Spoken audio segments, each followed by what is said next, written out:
Hello and welcome back to our channel जुगाड़ वाला study. This is Adiba Siddiqui और आज हम पढ़ेंगे business policy and strategic management के बारे में. तो हमारे फर्स्ट यूनिट में हम पूरी तरीके से पढ़ने वाले हैं what exactly is business policy and what is strategic management. Subject easy बहुत है बट लेंथी है, तो हम छोटा छोटा कंटेंट पढ़ेंगे और बहुत क्विकली कवर करेंगे. What is business policy?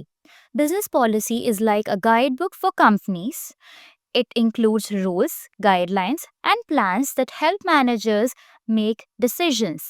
Think of it as a map that shows a business how to achieve its goals. अब बिजनेस पॉलिसी के नाम से क्या रेफर हो रहा है? कोई पॉलिसी होगी, पॉलिसीज में क्या होते हैं? रूल्स होते हैं, गाइडलाइंस होते हैं. तो बिजनेस पॉलिसी क्या होगी? बिजनेस की रूल्स या गाइडलाइंस होंगी. किसी भी कंपनी की गाइड बुक समझ लो आप बिजनेस पॉलिसी को, जिसमें उन्होंने अपने रूल्स, गाइडलाइंस, प्लान्स, उन्हें क्या अचीव करना है, कैसे अचीव करना है, what are the boundaries, limitations, वो सारी चीज़ें उन्होंने वहाँ पर मेंशन करी हुई हैं, जिससे कि मैनेजर्स को डिसीजन लेने में हेल्प हो सके. Think of it as a map that shows a business how to achieve its goal. इसको आप ऐसे समझ सकते हो कि एक तरीके का मैप है, एक तरीके की रूल बुक है जो एक बिजनेस को बता रही है कि आपको कैसे आगे बढ़ना है, कैसे फंक्शन करना है और अपने गोल्स को कैसे अचीव करना है. नेक्स्ट आपका टॉपिक है डिफरेंट फ्रॉम स्ट्रेटेजिक मैनेजमेंट. अब बिजनेस पॉलिसी और स्ट्रेटेजिक मैनेजमेंट आपके सब्जेक्ट के ही दोनों नाम के बीच में आपस में क्या डिफरेंस है? तो बिजनेस पॉलिसी की डेफिनेशन क्या है? A framework of rules for decision making. ये एक फ्रेमवर्क है रूल्स का डिसीजन मेकिंग के लिए. स्ट्रेटेजिक मैनेजमेंट क्या है? A process of planning, executing and evaluating strategies. ये आपको एक प्रोसेस बता रही है, ये कोई फ्रेमवर्क नहीं है. ये आपको एक पूरा प्रोसेस बता रहा है, प्लानिंग, एग्जीक्यूशन एंड इवैल्यूएशन अलग अलग स्ट्रेटजीज का आपको कैसे करना है. फोकस. अब बिजनेस पॉलिसी काय पे फोकस करती है? अभी तक हम यही पढ़ रहे हैं ना कि वो डिसीजन मेकिंग पे फोकस कर रही है, डिसीजन मेकिंग को एनाबलाइज कर रही है, तो इसका फोकस है डिसीजन मेकिंग पे. स्ट्रैटेजिक मैनेजमेंट का फोकस क्या है? क्योंकि स्ट्रैटेजिक मैनेजमेंट एक प्रोसेस है, तो प्रोसेस लंबी होती है, तो उसका फोकस क्या होगा? लॉन्ग टर्म गोल्स पे होगा, कॉम्पिटिटिव मूव्स पे होगा और रिसोर्स एलोकेशन पे होगा. Scope. Limited to defining policies and procedures. अब बिजनेस पॉलिसी के अंदर सिर्फ आप पॉलिसीज ही बता रहे हो और प्रोसीजर्स बता रहे हो, इससे ज़्यादा उसका कोई स्कोप नहीं है. वेर स्ट्रेटेजिक मैनेजमेंट में आप पूरी पूरी प्रोसेस प्लान कर रहे हो, उसमें प्लानिंग है, इम्प्लीमेंटेशन है, मॉनिटरिंग है, अलग अलग स्ट्रेटजीज का. अब इसके लास्ट 3 पॉइंट्स हैं. Time frame. बिजनेस पॉलिसी जो है वो शॉर्ट टर्म ऑपरेशनल डिसीजंस पे फोकस रहती है, ठीक है. स्ट्रेटेजिक मैनेजमेंट में अपन ने पहले भी पढ़ लिया कि वो लॉन्ग टर्म गोल्स के ऊपर बेस करती है. Approach. Reactive deals and day to day decisions and issues. Approach कैसी रहती है इसकी? रिएक्टिव रहती है, मतलब जो हुआ उस पर आपको कैसे रिएक्ट करना है, उसका आपको कैसे डिसीजन लेना है. Whereas strategic management proactive है. क्यों? वो पूरा एक प्रोसेस है, आप पहले से डिसाइड कर करके चल रहे हो कि अच्छा मुझे हमें इस तरीके से चीज़ प्लान करनी है, ऐसे इम्प्लीमेंटेशन करना है. Responsibility. Business policy handled by middle और ऑपरेशनल लेवल मैनेजमेंट. या तो इसको मिडिल लेवल मैनेजमेंट हैंडल करता है या ऑपरेशनल लेवल मैनेजमेंट हैंडल करता है. Strategic management handle bye top level management. इसको सीईओज, डायरेक्टर्स या बीओडीज हैंडल करते हैं. अब बिजनेस पॉलिसी पढ़ना, स्ट्रैटेजिक मैनेजमेंट पढ़ना बीइंग एन एमबीए स्टूडेंट आप लोगों के लिए क्यों ज़रूरी है? फर्स्ट पॉइंट है इसका अंडरस्टैंडिंग लीडरशिप. देखो, एमबीए करने वाला कहीं ना कहीं जाके आगे मैनेजरियल पोजीशन पे और लीडरशिप रोल्स में जाता है. तो आप जब बिजनेस पॉलिसी समझ रहे हो, स्ट्रेटेजिक मैनेजमेंट समझ रहे हो, तो आपकी लीडरशिप और इम्प्रूव होगी, आपकी लीडरशिप स्किल्स, आपके टीम गाइडेंस स्किल्स और इम्प्रूव होंगे, ठीक है. डिसीजन मेकिंग स्किल्स, यही हम जितना भी हमने पढ़ा उसमें हम यही डिस्कस कर रहे हैं ना कि डिसीजन मेकिंग में हेल्प करता है, डिसीजन मेकिंग में हेल्प करता है, तो ऑब्वियसली इससे आपकी डिसीजन मेकिंग बेटर होगी. Practical knowledge provides tools to solve real world problems. इसमें अपन आगे जाके बहुत सारे ऐसे टेक्निक्स और मेथड सीखेंगे जिसमें आपको इजीली समझ में आएगा कि जब आपके पास प्रैक्टिकल लाइफ सिचुएशन आएगी तो उसमें आपको किस तरीके से बाहर निकलना है, कैसे डिसीजंस लेने हैं, ठीक है. एग्जाम्पल क्या है? If a company faces ethical issues, business policy helps decide what's acceptable and what isn't. अगर किसी कंपनी के अंदर कोई इश्यू आ जाता है तो वो उसको कैसे डील करेंगे? हर बार उस टाइम के अकॉर्डिंगली जो अच्छा लग रहा है वो कर देंगे? नहीं ना। तो उनका एक पहले से पॉलिसी क्राफ्टेड रहती है, जिसमें वो अपने सारे इश्यूज़ जितने भी उन्हें समझ आ रहे होते हैं, उनको लिख के रखते हैं और उनमें क्या चीज़ें एक्सेप्टेबल हैं, क्या हो सकती हैं, की जा सकती हैं, वो लिखते हैं, क्या नहीं हो सकती, क्या नहीं की जा सकती, वो लिख के रखते हैं। तो बाय द टाइम जब आपको डिसीजन लेना होगा, आपका टाइम भी वेस्ट नहीं होगा, ना आपके एफर्ट्स वेस्ट होंगे और आप इज़िली डिसाइड कर पाओगे। अब कैरेक्टरिस्टिक्स, तो इसके 5 कैरेक्टरिस्टिक्स हैं। गाइडेंस ओरिएंटेड, गाइडेंस ओरिएंटेड में क्या है, it gives a clear direction for decision making, आपको डिसीजन मेकिंग कैसे करनी है उसका आपको गाइडेंस मिलता है। Flexible, can change based on the business environment, business का एनवायरनमेंट जैसे जैसे बदलता जाएगा, क्या टाइम चल रहा है, हमारे एम्प्लॉयज़ कैसे हैं, अभी हमारे पास प्रोजेक्ट्स कितने हैं, वर्कलोड कितना है, उसके अकॉर्डिंगली आप इसको फ्लेक्सिबल कर सकते हो। डायनामिक, जैसा कि मैंने कहा कि फ्लेक्सिबल है तो ऑब्वियसली अगर कोई चीज़ फ्लेक्सिबल है मतलब वो चेंजेस को अडेप्ट कर रही है, तो वो डायनामिक भी होगी, उसमें रेगुलरली चेंजेस इन्वॉल्व होंगे। ठीक है।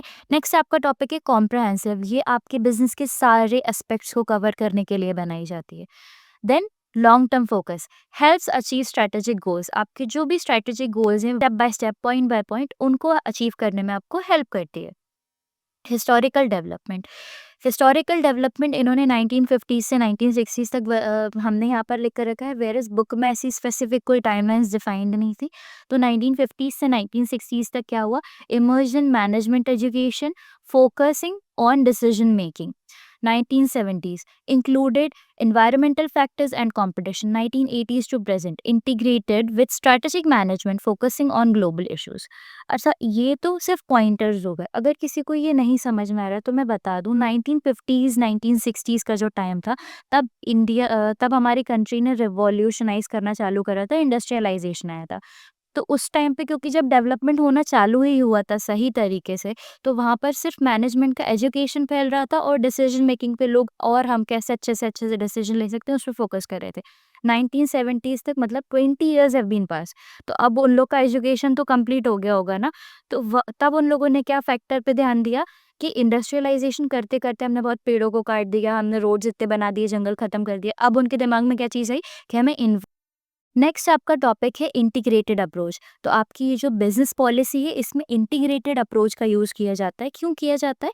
Integrated approach combines all aspects of the business, marketing, finance, operations. Business के जितने भी वेरियस एस्पेक्ट्स है, मार्केटिंग, फाइनेंस, ऑपरेशंस, उन सबको कवर करती है, मिलाती है, इंटीग्रेट करती है। इंटीग्रेट करना मतलब मिलाना, जोड़ना। ठीक है। To create a cohesive strategy, it ensures all departments work toward common goal. इससे क्या होता है, आप इंश्योर करते हो कि आपके सारे जो डिपार्टमेंट्स हैं ना वो एक ही गोल की तरफ काम कर रहे हैं, इधर उधर नहीं भाग रहे। स्कोप और प्रीमाइसेस, तो स्कोप में क्या होगा, प्लानिंग होगी, डिसीजन मेकिंग होगी और रिसोर्स एलोकेशन होगा। प्रीमाइसेस में क्या है, based on assumptions about the economy, technology and competition. आपने किस तरीके से आपकी बिजनेस पॉलिसी सेट करी, अपना स्ट्रेटेजिक मैनेजमेंट स्टार्ट किया अकॉर्डिंग टू जो करंटली इकोनॉमी चल रही है या जो अवेलेबल हमारे पास टेक्नोलॉजी है या जो अभी मार्केट में कंपटीशन चल रहा है। नाउ इसके ऑब्जेक्टिव्स क्या क्या हैं? Guide decision making, decision making को गाइड करता है, कंपनी के सारी एक्टिविटीज को, गोल्स को अलाइन कराता है ताकि हम एक ही गोल रीच आउट कर सके। Ensure consistent action across department, सारे डिपार्टमेंट्स में कंसिस्टेंटली वर्क हो रहा है कि नहीं हो रहा है उसको इंश्योर करता है। एक्सटर्नल चेंजेस को अडेप्ट करता है। नाउ इसके टाइप्स, पॉलिसीज के 4 टाइप्स बताए हैं, general policy, specific policies, implied policies और रिटन पॉलिसीज।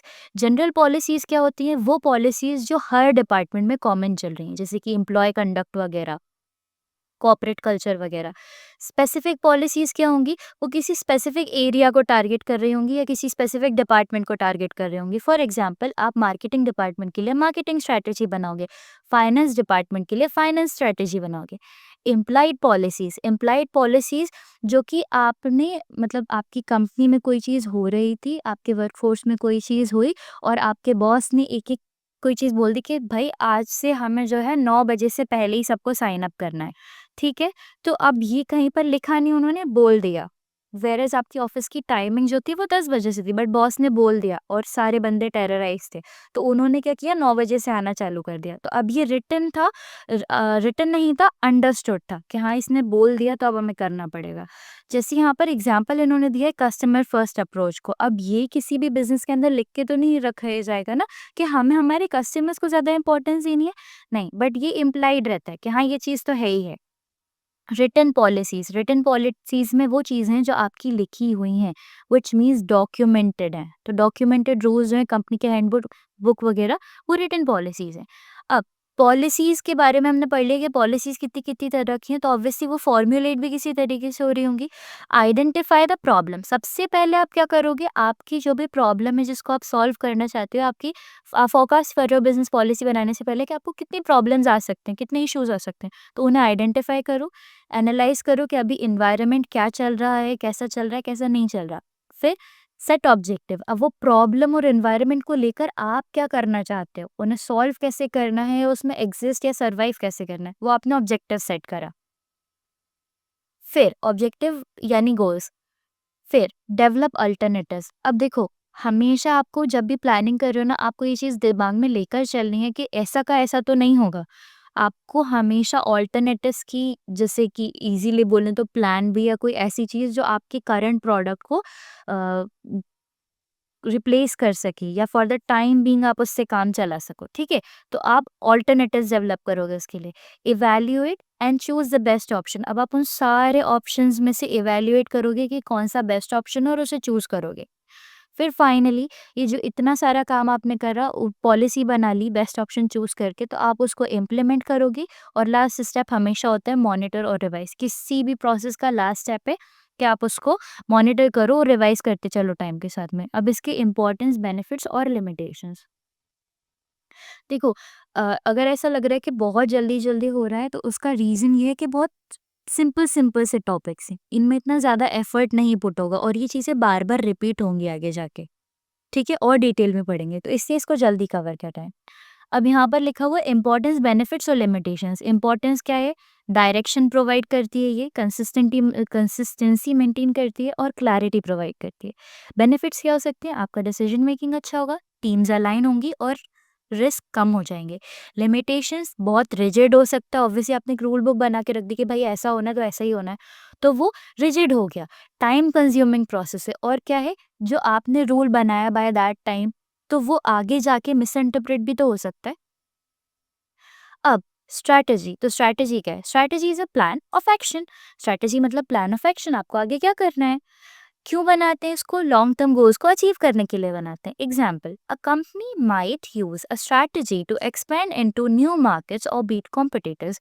कंपनी जो है, अपने किसी कॉम्पिटिटर को बीट करने के लिए या अपने मार्केट में कोई नया प्रोडक्ट लाने के लिए, अपने मार्केट को एक्सपेंड करने के लिए स्ट्रैटेजी बना सकती है।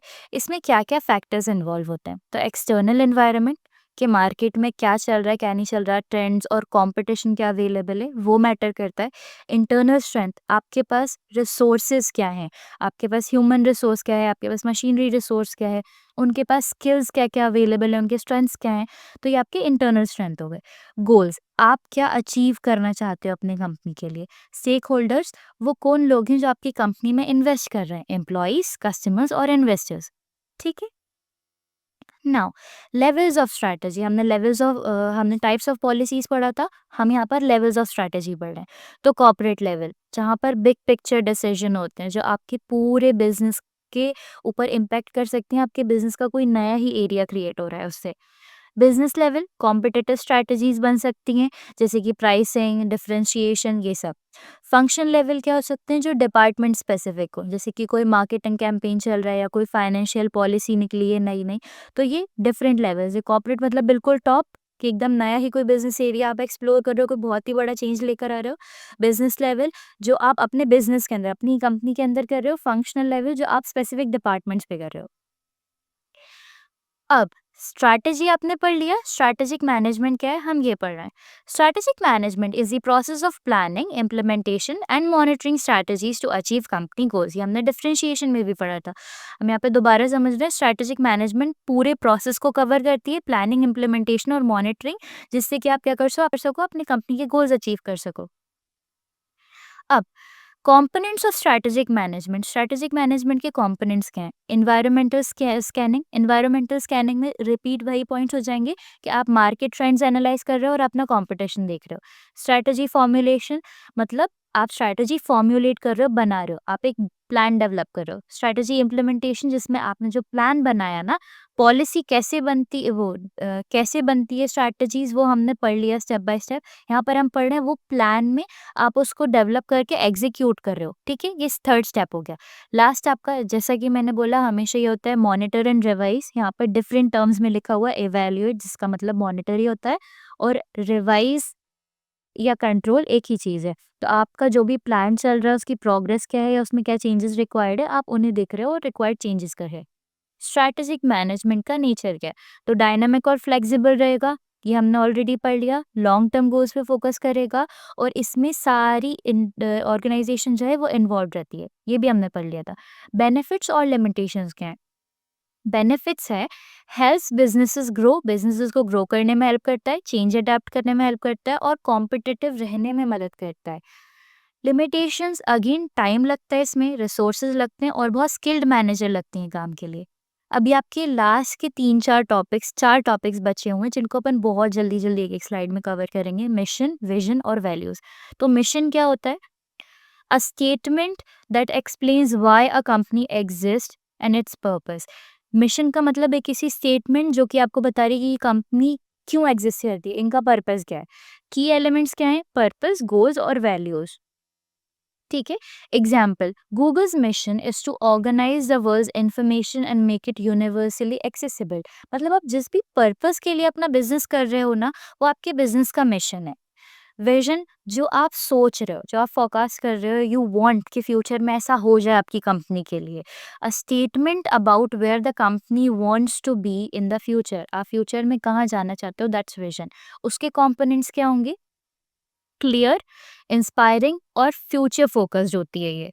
अब लास्ट है आपका वैल्यूज। तो वैल्यूज वो प्रिंसिपल्स या वो गाइड बुक जिससे कि आपका बिजनेस में क्या बिहेवियर रहेगा और क्या आपके डिसीजंस रहेंगे वो डिफाइन होता है। नाउ इसमें इम्पोर्टेंस क्या है? Shapes companies culture and strategies, ये कंपनी के कल्चर और स्ट्रैटेजीज को शेप करती है। नेक्स्ट और इस यूनिट का लास्ट टॉपिक है आपका कॉर्पोरेट कल्चर। तो कॉर्पोरेट कल्चर क्या होता है?